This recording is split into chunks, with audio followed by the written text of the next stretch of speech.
नमस्कार। चलिए आज फटाफट कुछ ऐसे करंट अफेयर्स पर नजर डालते हैं जो आने वाले एग्जाम्स के लिए बहुत ही जरूरी हैं।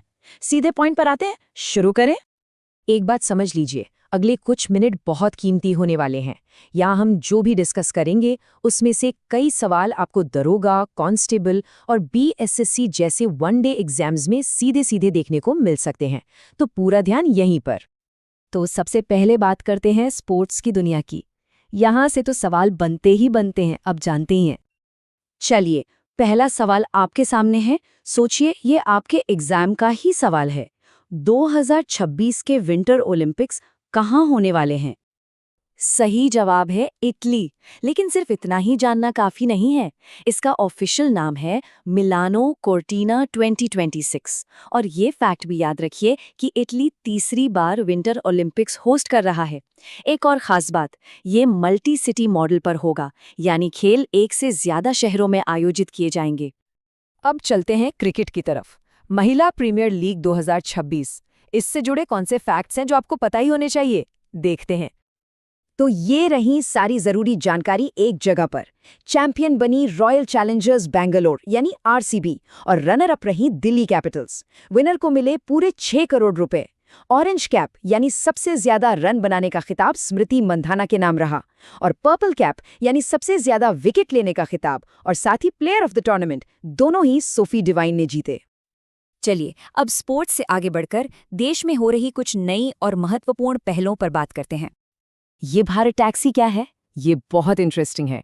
ये इंडिया का पहला सहकारी आधारित राइड हेलिंग प्लेटफॉर्म है। मतलब इसकी सबसे बड़ी खासियत है ड्राइवर ओनरशिप। यहाँ ड्राइवर सिर्फ कर्मचारी नहीं बल्कि मालिक भी हैं और प्रॉफिट में उन्हें सीधा हिस्सा मिलता है। ये चीज़ इसे ओला, उबर जैसी कंपनियों से बिल्कुल अलग बनाती है। अगला सवाल एक बहुत ही बड़ी और ऐतिहासिक पहल के बारे में है। वो कौन सा पहला भारतीय राज्य है जिसने खास तौर पर सिर्फ सीनियर सिटीजन्स के लिए एक अलग बजट पेश किया? और ये करने वाला पहला राज्य है केरल। इस बजट की 3 बड़ी बातें हैं। पहला, सीनियर सिटीजन्स के लिए इनकम टैक्स में छूट की लिमिट बढ़ाई गई।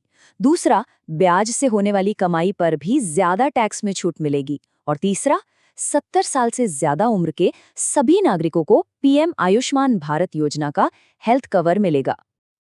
अब बात करते हैं रिन्यूएबल एनर्जी की, जहां भारत ने एक बहुत बड़ा मील का पत्थर हासिल किया है। दुनिया का सबसे बड़ा तैरता हुआ सोलर प्लांट कहां पर अब पूरी तरह से काम कर रहा है? इसकी कैपेसिटी देखिए, पूरे 600 मेगावाट। ये नंबर ही बताता है कि ये कितना बड़ा और महत्वपूर्ण प्रोजेक्ट है। तो इसका पूरा पता याद कर लीजिए। यह है मध्य प्रदेश में, जिला है खंडवा, बांध है ओंकारेश्वर बांध और नदी है नर्मदा। ये चारों ही पॉइंट्स एग्जाम के लिहाज से बहुत जरूरी हैं। चलिए अब जल्दी से कुछ अहम नियुक्तियों, अवार्ड्स और बड़ी उपलब्धियों पर एक नजर डाल लेते हैं। ये 2 नाम बिल्कुल मत भूलिएगा। मणिपुर की पहली महिला डिप्टी सीएम बनी है नेमचा किपगेन, और 2026 का ग्लोबल टीचर अवार्ड मिला है रूबल नागी को, झुग्गी झोपड़ियों में बच्चों को पढ़ाने के उनके शानदार काम के लिए। अब बिजनेस की दुनिया से एक ऐसा सवाल जो इतिहास बन गया है। वो कौन सी पहली रिटेल कंपनी है जिसने $1 ट्रिलियन का मार्केट कैप छुआ है? और वो कंपनी है वॉलमार्ट इंक।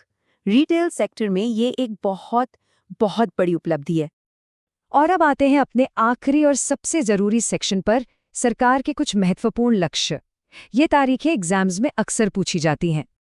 एक जरूरी अपडेट है, कुपोषण मुक्त भारत का जो लक्ष्य था उसे अब आगे बढ़ा दिया गया है ताकि वो यूएन के सस्टेनेबल डेवलपमेंट गोल्स के साथ मैच हो सके।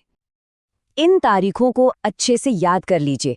टीबी फ्री इंडिया का लक्ष्य है 2025 तक, फाइलेरिया फ्री इंडिया 2027 तक और कुपोषण और मलेरिया इन दोनों से मुक्त भारत का लक्ष्य है 2030। और हाँ, एक दूर का लक्ष्य भी है, 2040 तक इंसानों को चांद पर भेजना। अच्छा, अब एक सवाल आपके लिए। दुनिया का पहला प्राइवेट स्पेस स्टेशन, उसका नाम क्या है और कौन सा देश उसे बना रहा है? इसका जवाब नीचे कमेंट्स में जरूर बताइएगा। चलिए देखते हैं कितने लोग सही जवाब देते हैं। आज के लिए बस इतना ही।